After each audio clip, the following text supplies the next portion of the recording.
Portland's Friday Forum. I am Leslie Johnson, a member of City Club's Board of Governors. For 100 years and counting, City Club of Portland has been where civic-minded people come together to make Portland and Oregon a better place for everyone to live, work, and explore. We are gathered as usual at the Sentinel Hotel, along with all of you listening on OPB or viewing on Portland Community Media or on YouTube. The generous support of City Club's corporate and media partners enables us to put on the state's best civic programs week after week. For this cycle, our media partner is Oregon Business Magazine, and our current Friday Forum sponsors are Avangrid Renewables, Airbnb, McKinley Irvin, AARP, and Uber. Please take a moment to show appreciation for their important contributions to our programming.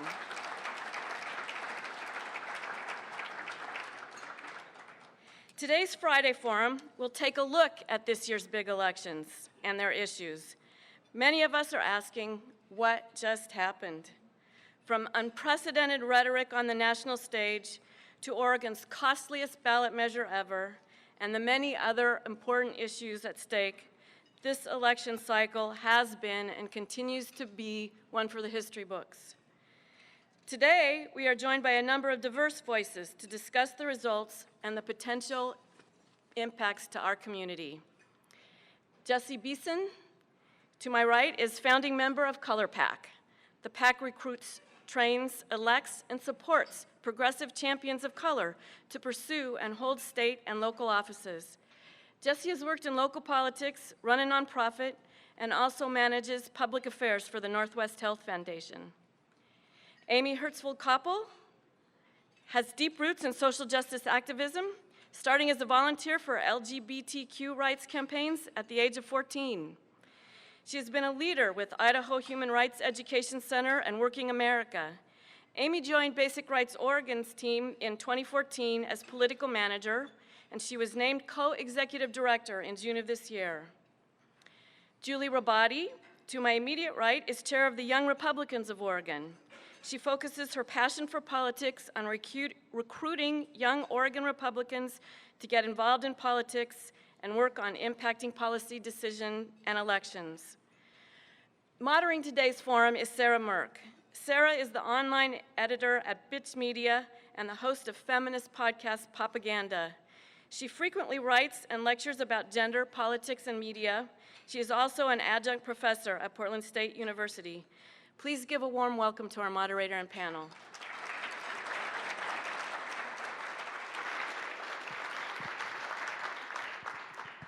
Hello. Following the shocking conclusion to the 2016 presidential race, so many of us are still reeling today in shock and in despair, asking, what the hell just happened? Here in our state, we've also witnessed the election of a Republican to statewide office for the first time in over a decade, our new Secretary of State, Dennis Richardson. We've also seen Measure 97 fail, which leaves many questions about Oregon's budget and funding in key areas like education and human services. Today, we bring three unique voices to the stage to talk about the impact of the election on LGBTQ communities, women, and communities of color, and the role of Republicans in Oregon. We'll talk about how all these groups are dealing with the wake of Tuesday's election and how we'll organize ourselves over the next 4 years. For those of you listening on OPB, this is City Club of Portland's Friday Forum. I'm Sarah Merck, online editor at Bitch Media. Today, we're talking about the recent elections with Amy Hertzfeld-Koppel, co-executive director of Basic Rights Oregon, Jesse Beeson with Color PAC, and Julie Rabati, chair of the Young Republicans of Oregon. Whew. So, first, Donald Trump won in a large part because of support from white voters. White people were the only racial demographic whose majority voted for Trump. He got 63% of the vote from white men and 53% of the vote from white women. What does this say about the American political climate? And what do those realities mean for how you'll be organizing in political activism over the next 4 years? Amy, let's start with you. Sure. No question, this election has left us scared and stunned and angry.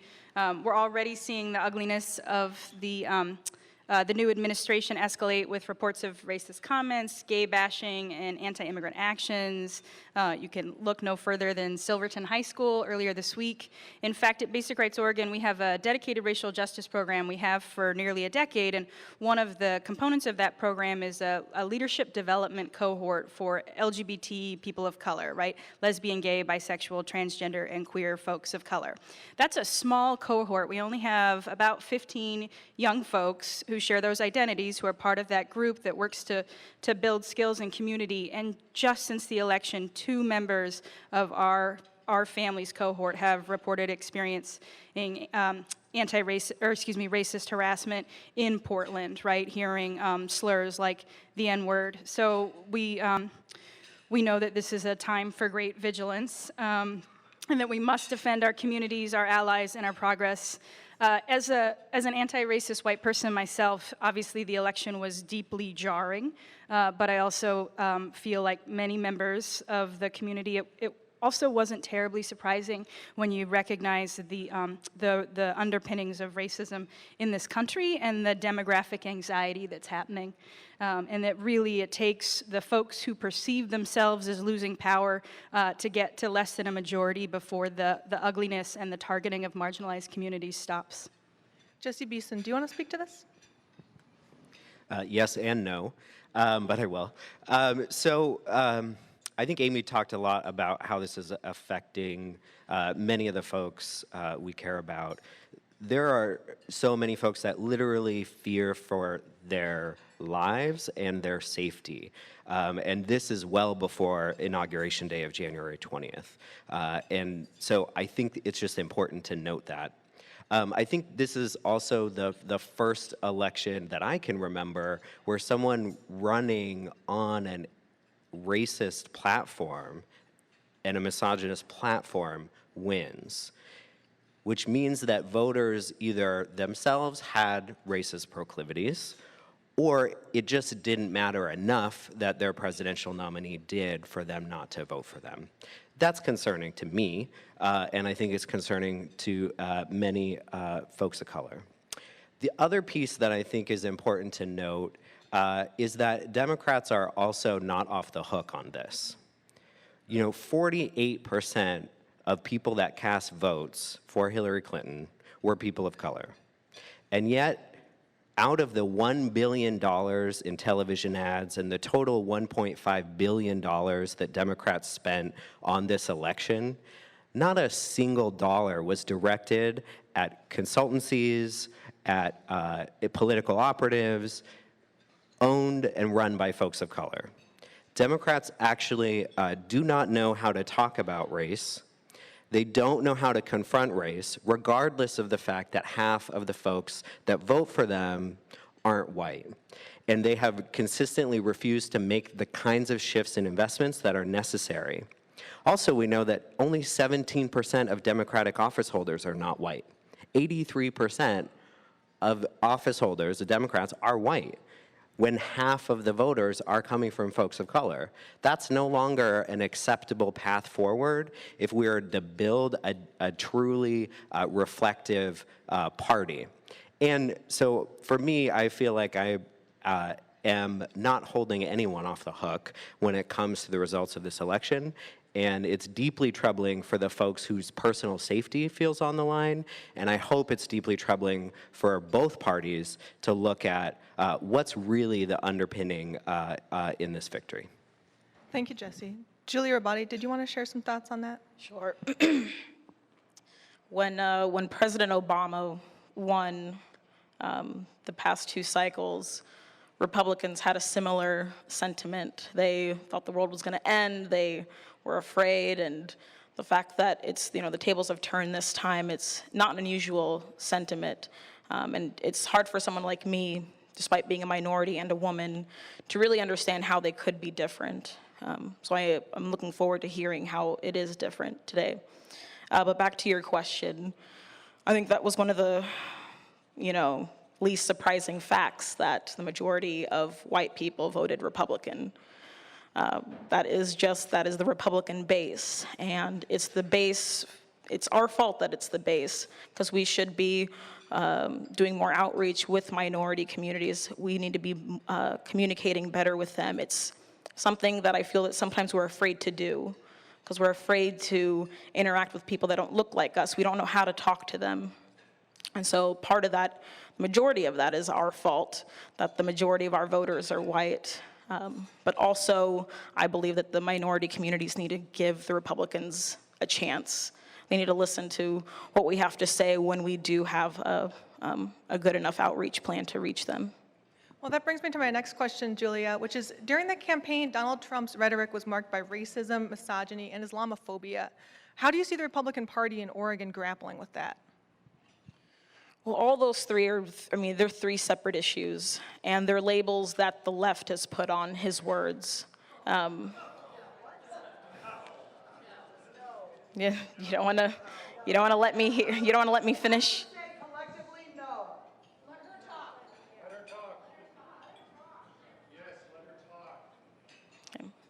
So there are three separate issues. The first one, misogyny, everyone called that out. The chair of the Oregon Republican Party called that out. Unacceptable. The Islamophobia, I think, comes from his call to ban Muslims from entering the US. That was something that liberals thought was Islamophobic and Republicans thought is a safety measure. I'm not saying that's right or wrong. The third was the racist. And it's really hard for Republicans to grasp the concept of racism, especially when it comes from someone like Donald Trump, because we didn't view him as really racist because he was saying things, one, to get media attention, and he got over $1 billion of media attention, and two, he picked fights with everyone who said anything about him, whatever color they were, whatever race, whatever anything.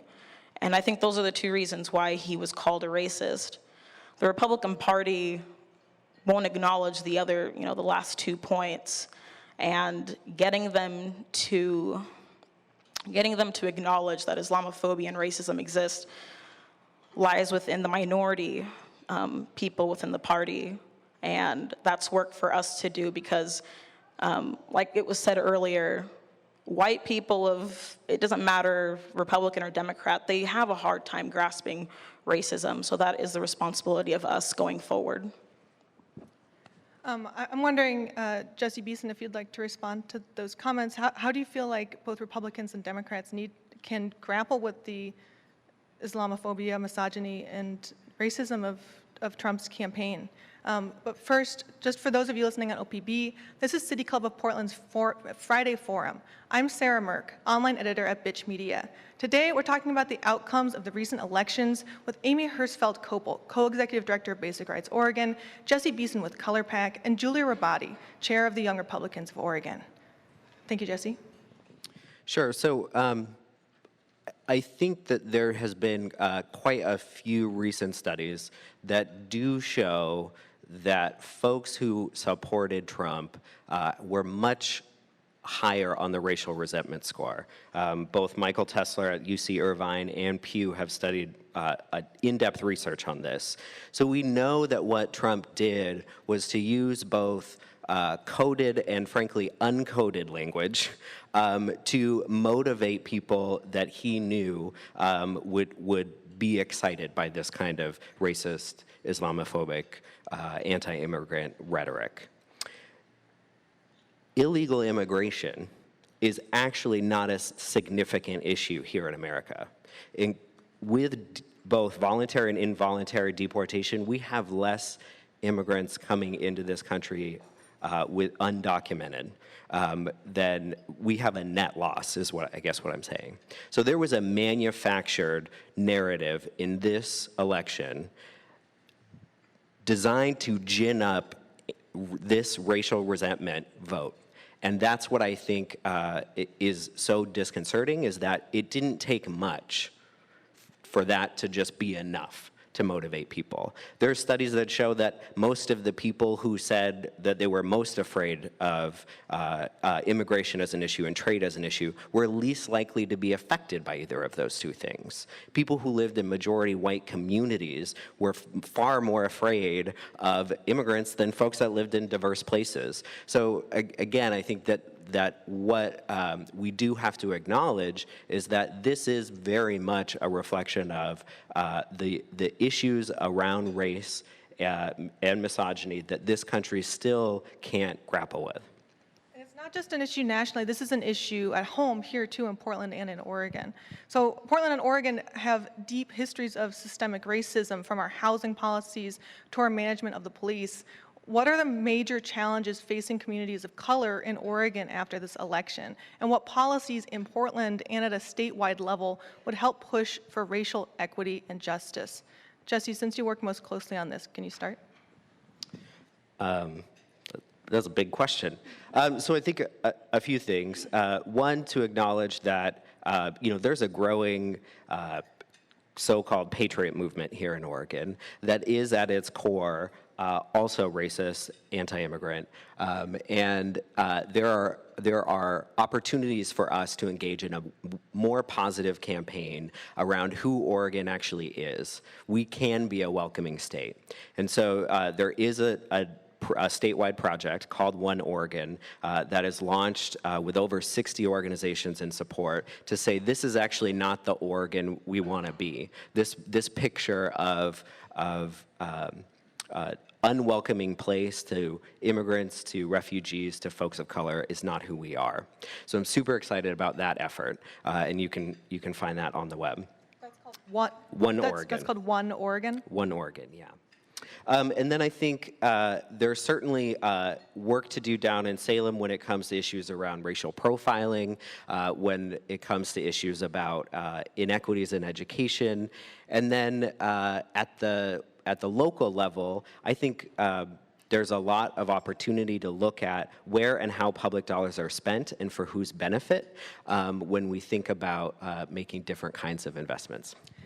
Amy, what kinds of issues around racial equity is Basic Rights Oregon working on, both locally and at a statewide level? Yeah, you bet. As I mentioned, we've had a racial justice program for nearly a decade, and we've actually been a model in the country to other state-based LGBTQ advocacy groups to really integrate racial justice directly into our work, and have helped to move a lot of primarily white-led LGBTQ equality groups around the country to take on public positions on racial justice and work in coalition with racial justice and community of color-led organizations. So we feel like this is a big opportunity to recognize the members of the LGBT community who are most marginalized and face the greatest disparities, and that includes LGBT people of color, LGBT folks living outside of the Portland metro area where it's harder to come out and stay out. We feel like this is a moment to really invest in rural organizing, and there are tremendous organizations like the Rural Organizing Project that are taking up that mantle. We also work in the state legislature, and there will be opportunities in the upcoming session to advance policies that will lift up communities of color, things like paid family leave, the basic health plan, and then ensuring that there's adequate funding for education, for senior services, and for health care. It's also a moment to really recognize the moral responsibility that white people have in allyship. And I think it's critical that white folks, particularly progressive white people, take on interrupting racism and really meaningfully addressing white supremacy. Amy, you mentioned healthcare issues there, and I'm wondering, given the immediate promise that Trump has made to repeal the Affordable Care Act, which would revoke health insurance from 20 million people, how do you see your communities being affected? Sure, you bet. So at Basic Rights Oregon, our phones have been ringing off the hook, and we've certainly seen an increasing volume of emails from our community members, LGBT constituents who are deeply concerned about how to protect their families in this new administration and what rights will truly be in peril. Of course, a lot of those folks are transgender Oregonians who have taken seriously Trump's explicit promise to repeal the Affordable Care Act. And so for folks who access their health care through the marketplace, through the ACA, they could lose health care, right? And it's important to understand that Oregon is one of the most LGBTQ-friendly states in the country. We've been very successful in securing a number of protections, but our protections are also deeply connected to a number of federal administrative policies that were secured under the Obama administration, where transgender communities were particularly protected, right? It was explicit to make sure that they couldn't be excluded from things like the Affordable Health Care Act and housing protections and employment protections. So we're getting a lot of calls from folks who are really worried about what this could mean. And we also know that Pence has been the opposite of a champion for the LGBT community. In fact, there's been no other governor in the country who's been more hostile to LGBT rights. Well, Governor Kate Brown won an election to complete the final 2 years of her predecessor's term. What are the most important policies that she should push for from your perspective? Julia, let's start with you. I did not vote for Governor Kate Brown, but I'm really looking forward to her next couple years and seeing what she can do for our state. I think the biggest couple things on my mind are education. We're always the last in the nation in some sort of metric for education. And since 97 failed and it was presumed that money from that would go to the retirement system, would go to PERS, I'd like to know how she's going to fix the deficit with PERS. It's just so huge. I can't wrap my head around that balance. So education and PERS, I'm really looking forward to see what she can do. Amy, what's important from your perspective for Kate Brown to push in the next 2 years? Sure. And first I'll just say that we were really pleased with the very historic election of Governor Kate Brown. She's the first openly LGBTQ governor in the country.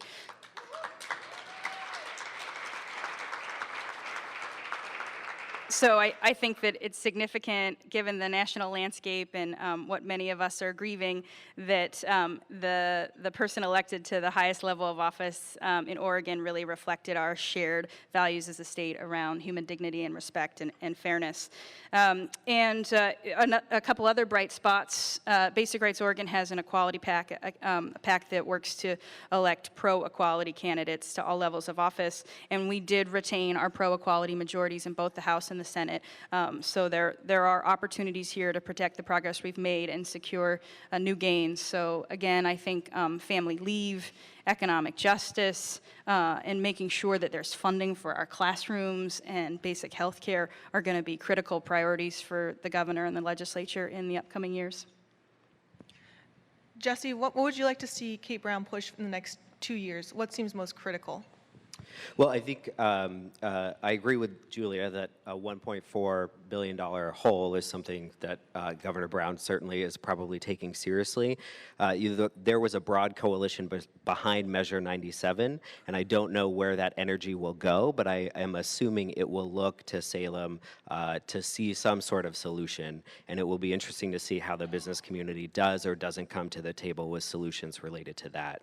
I do think PERS is a hard thing to think about when this is retirees and the contracts with those retirees were set in place decades ago, generations in some cases. So I think PERS is a hard thing to go after, and so I think it's sort of a misdirected opportunity.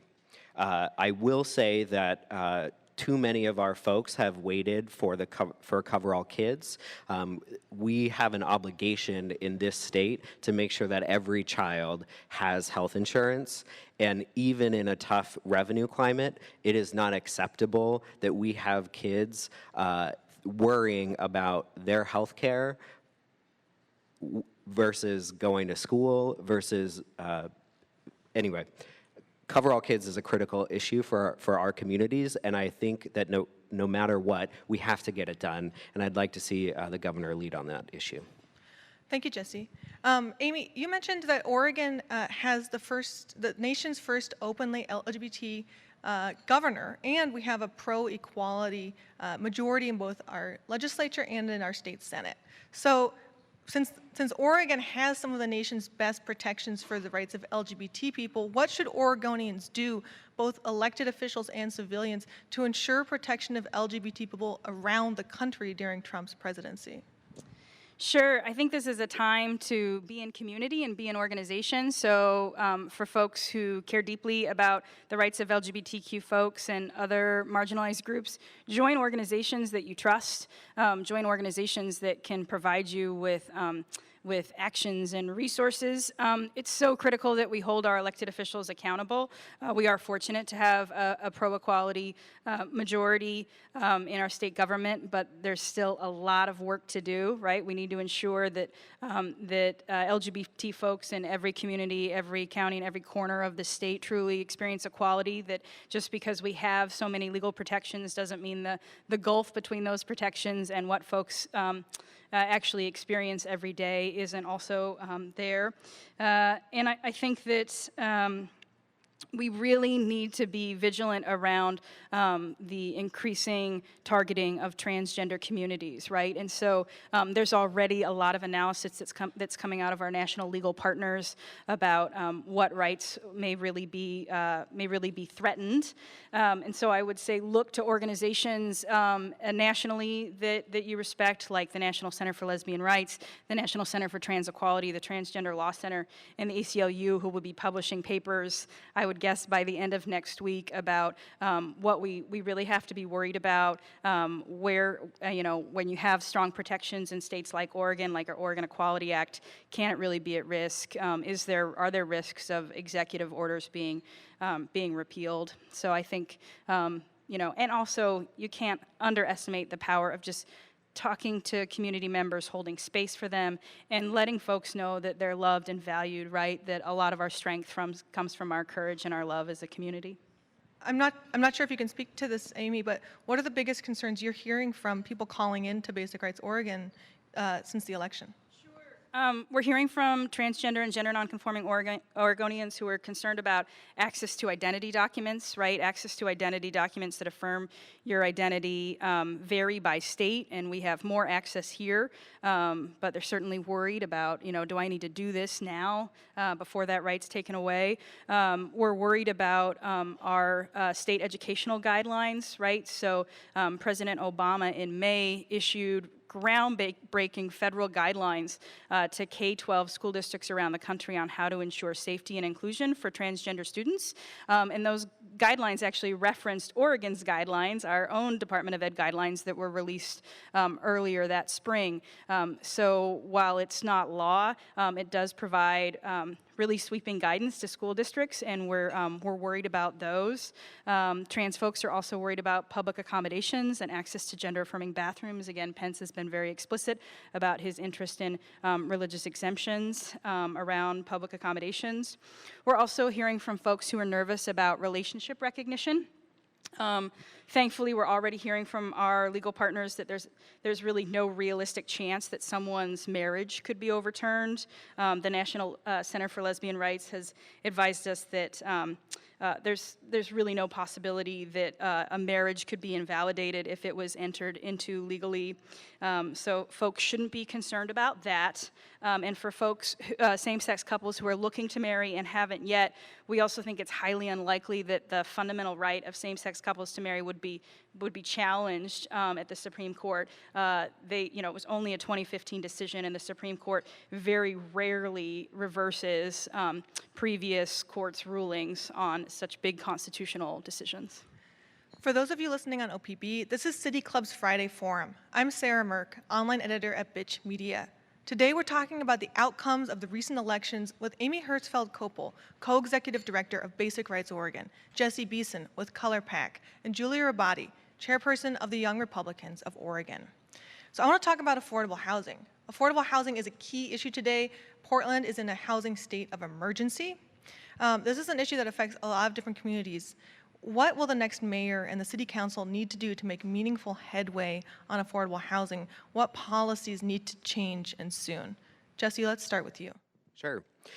So first, it was great news that the Yes for Affordable Homes campaign won in this election. I do think that the next city council needs to pay attention about those dollars. And in particular, what we know is that oftentimes who gets the first opportunity to be in those buildings sometimes doesn't reflect actually who Oregon is. So I think making sure that policies around the leasing up of those buildings when they open is critical to be paying attention to. The second piece is we have to get the local inclusionary zoning policy in place. We went down to Salem and lifted the ban, and now it's time to get it done locally.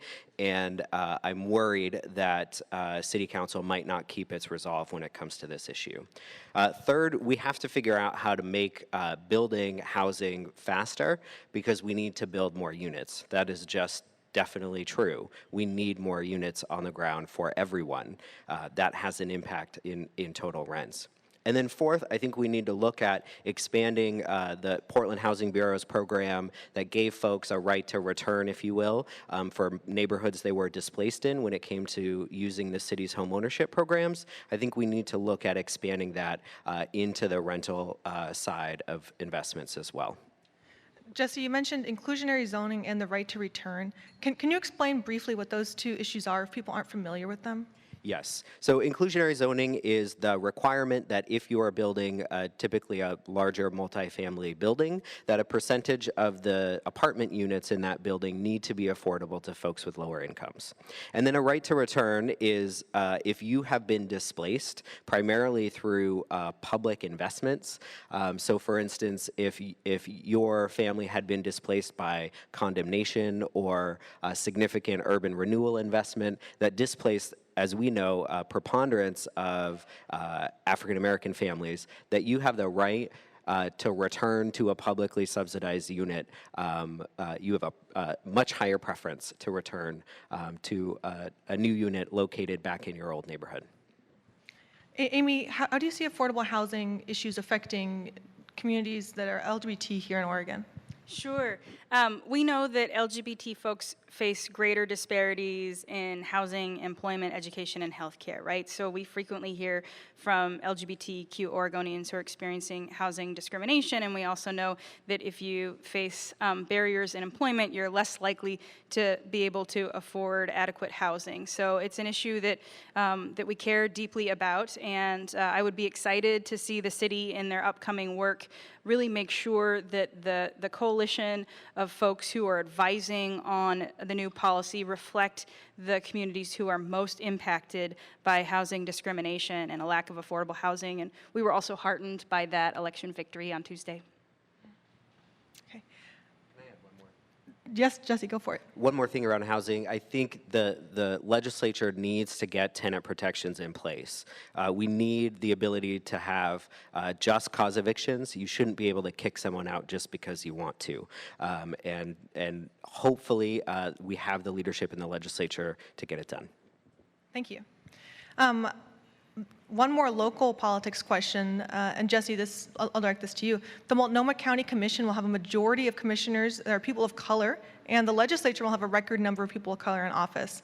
This is something that Color PAC really worked on and bringing to reality. How do you expect that this will impact policymaking?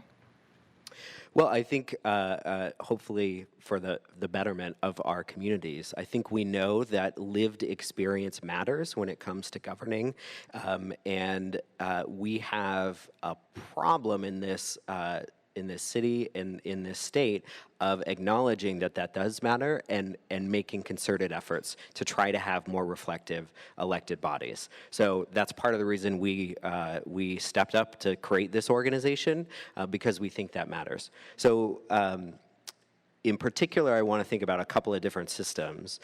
One, education. We know that the lived experience of kids of color in Oregon's education system is very different than white students. We are seeing that in our graduation outcomes. We are seeing that in disproportionate discipline. We are seeing that more of our kids are being assigned to special ed for no reason. We are seeing kids who are English language learners kept in that system for far too long, despite English mastery. So we know that the lived experience of our legislators to come in with a different perspective and different frameworks matters. So we're excited about that and excited to be working alongside them. You just spoke to a lot of reasons how our education system impacts political policymaking. Measure 97, which was a corporate tax, would have gone to education funding in part. 3 of the 4 statewide citizen initiatives on this ballot had to do with education. Is there a message here for the governor and the legislatures, and what is that? Julia Rabati, let's start with you on that question, since you said that education was one of the most important issues that Kate Brown should be looking at. Oh yeah, I mean, it impacts our future. It's going to impact every area of our lives unless we get it under control and see our schools improving and see our students graduating at a higher rate than what they are now. So I'd love to see, I don't know how she's going to fix education, especially with 97, which didn't actually guarantee that the money would go to education. So, I mean, that would have changed the game if that was a guarantee. But absolutely, it needs to be a priority for her. Amy or Jesse, do you have thoughts on the message sent to Kate Brown to the legislature about education?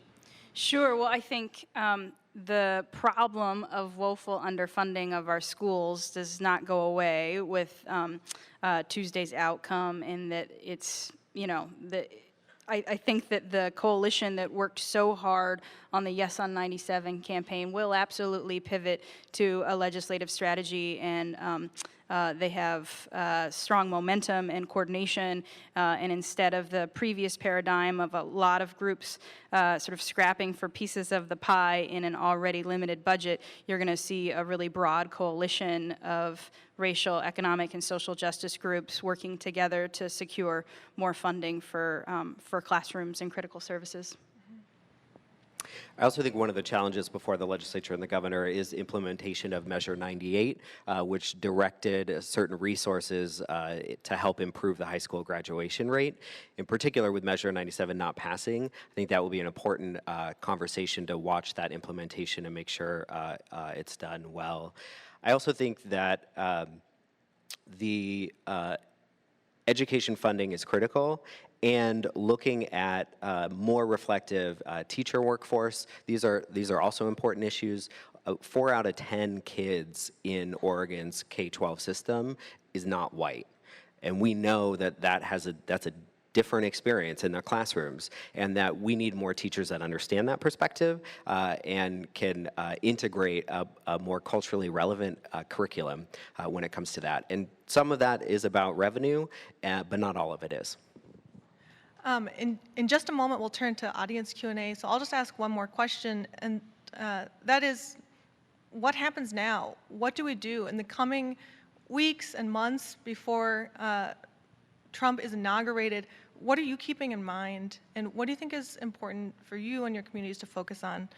Julia Rabati, let's start with you. I think the #1 thing that we all have to do is talk to each other. Interactions like this don't really happen where you have different viewpoints in the same room, and that's everyone's fault, to be honest. No one wants to hear an opposing viewpoint. No one wants to consider it. No one wants to understand why someone thinks a different way, because we're so set in our own ways. And so the #1 thing we all have to do is talk to each other, because once we understand where we're all coming from, we can figure out our similarities. And I promise you, no one is the bad guy here. If we all talk to each other, we'll all figure out we have the same concerns, and that's how we can grow and change things.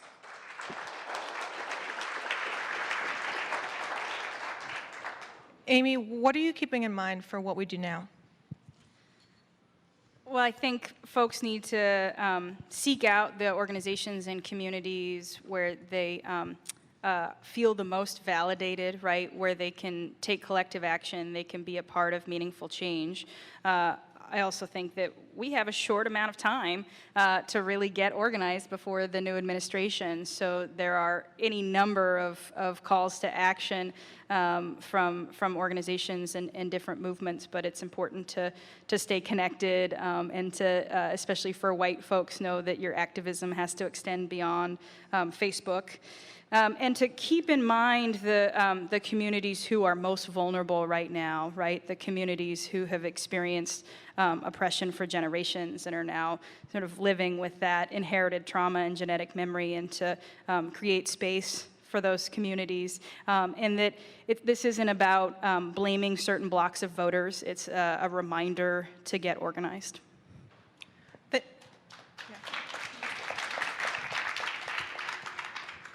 Jesse Beeson, how do you see us moving forward?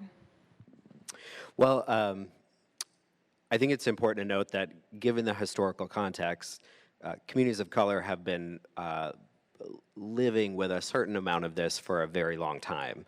So I think there's an opportunity in long-term organizing.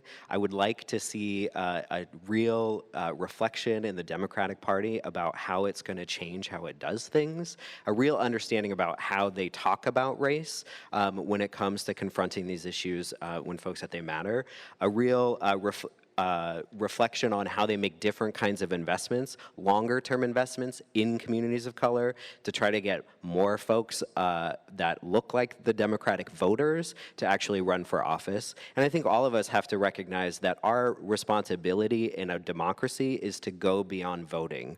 We cannot just rely on every 4 years or even every 2 years to make decisions and to participate in our democracy. There's a far greater return on investment when we do something beyond that. And that could look like getting involved in any number of organizations, but I think what's important, and I think what this election shows us, is that voting matters, but all the stuff we do in between voting matters too.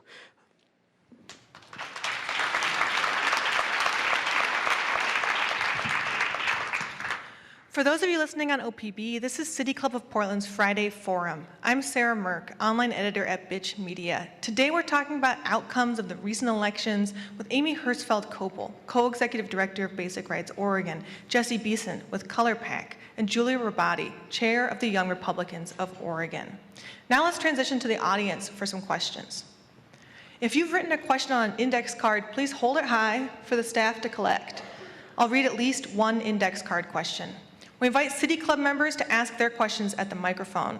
Asking questions at the Friday Forum microphone is a benefit of City Club membership, and membership is open to everyone. If you're asking a question at the microphone, please identify yourself as a City Club member and ask one question in 30 seconds or less. Also, just a reminder of the importance of maintaining a civil dialogue here at the Friday Forum. Thank you. Thank you. I'm Samuel Metz, a City Club member. As demonstrated in our recent presidential election and in audience reactions today, civil discourse on critical issues is a fragile and endangered commodity. What recommendations would panelists have to allow us to work, live, and talk with people who hold violently conflicting core values? Any ideas? Well, I think one, acknowledge that everyone internally has violently conflicting ideals. It just depends on what frame you might find us in on a given day. But I think to Amy's point, I think white folks have to be talking with each other about how they interrupt race, racist things, because it's happening all the time. So I think that's important. That's an important conversation to have civilly. And I think there are tools out there and trainings out there and all kinds of work to be done on that. But I don't think we should confuse the lack of civil discourse to what we just witnessed in the election, which was the unfurling of our very deep buried racial resentments in this country. So I think civil discourse matters, and we need to work on having to do that. And we can't say that that's why we just had the election results we did. Sure. I think, of course, civil discourse is really critical, and there are ways to have respectful dialogue. I also know, as someone who identifies as queer and grew up in Idaho, that one of the only ways you can change hearts and minds is to tell your stories, right? So creating the opportunities for people to really humanize their lives and experiences through discourse is so very important.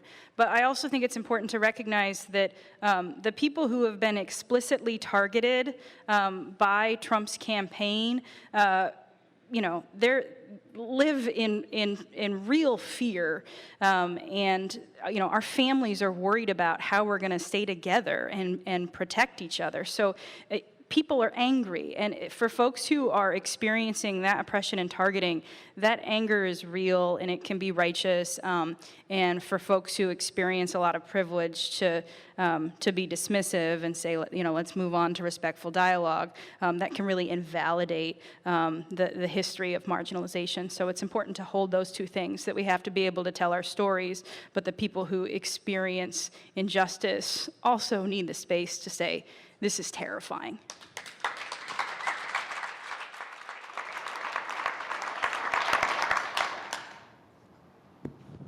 Milius, City Club member.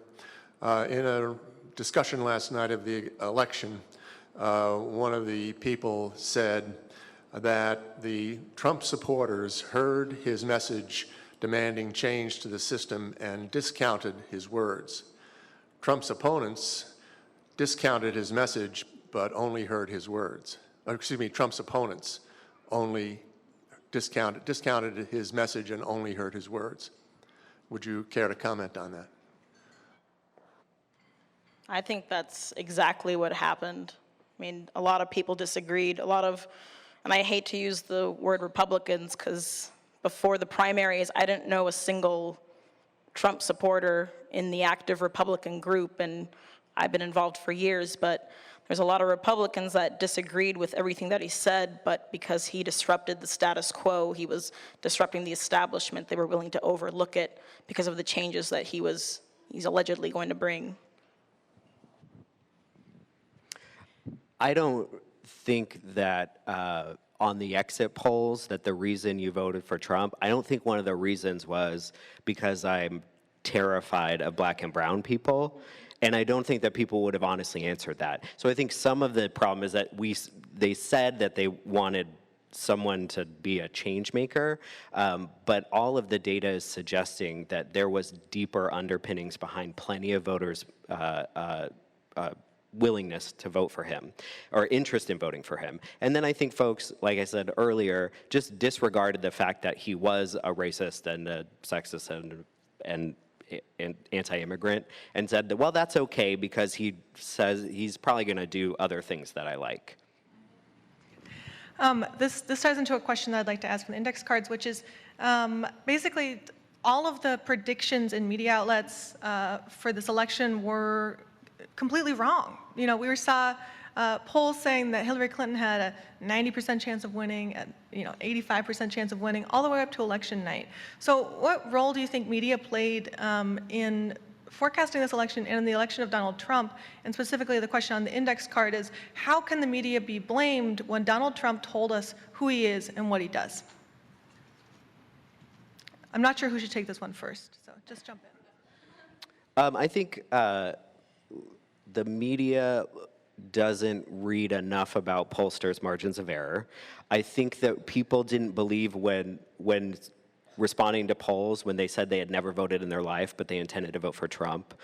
Most of our data sets would suggest that they actually wouldn't have gone out to vote. And again, I think the racial resentments were enough of a motivator for literally people who had never voted to get out and vote for someone who was racist. So that's where all the polls got it wrong, in my opinion, is that people were saying, no, I'm super for Trump, like I'm coming out, I've never voted before.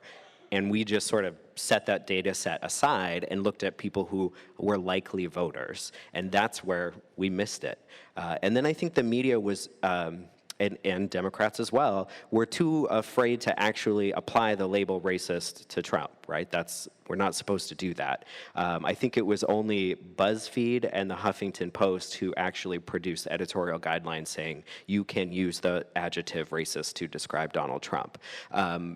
Even though we have a litany of record of how he is racist, but the media said, no, we can't, we're not gonna, he just doesn't have the right temperament. So I think in that way, the media was to blame.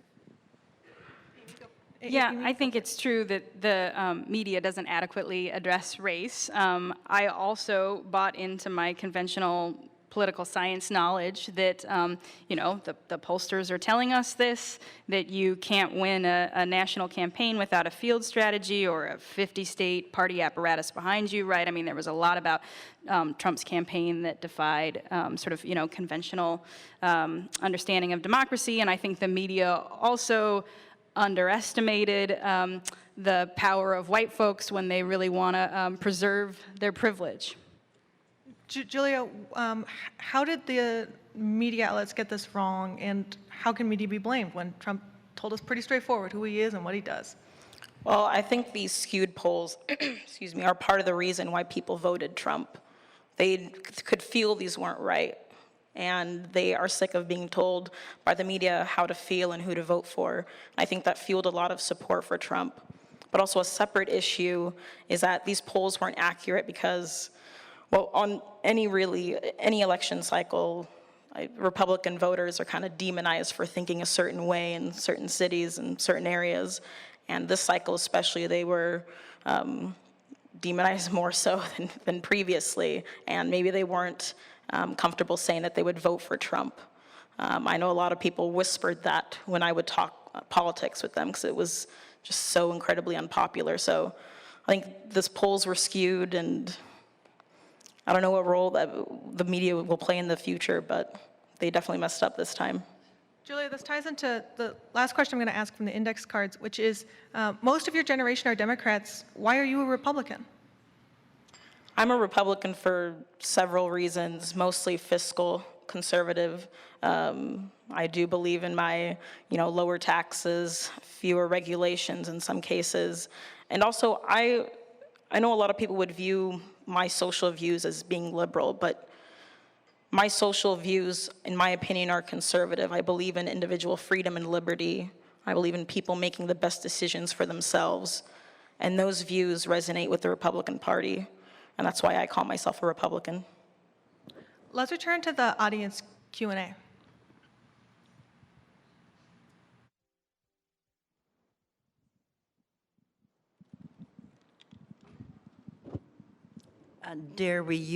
My name is Sharon Joy. I am a member.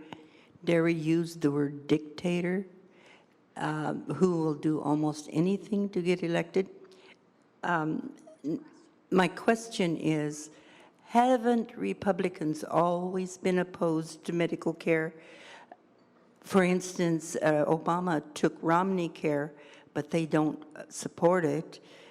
Do they support Medicare or Medicaid or anything? Good question. That's a great question. Julia, is this one you can address? I don't know if I can say that Republicans don't support medical care. They support it, they just can't communicate effectively, and maybe they favor a different version of Medicare and medical care, excuse me. Yeah, hi, Eli Wall, City Club board member. So in the wake of the presidential election, I mean, we've had a lot of reflection, and so my question, I guess, asks you to look forward some, but if you were to picture a different city club in a different part of the country where maybe there was rejoicing going on amongst the crowd and champagne flowing versus this room today, what might you say to that group of folks about how we proceed forward and how we work together as a nation?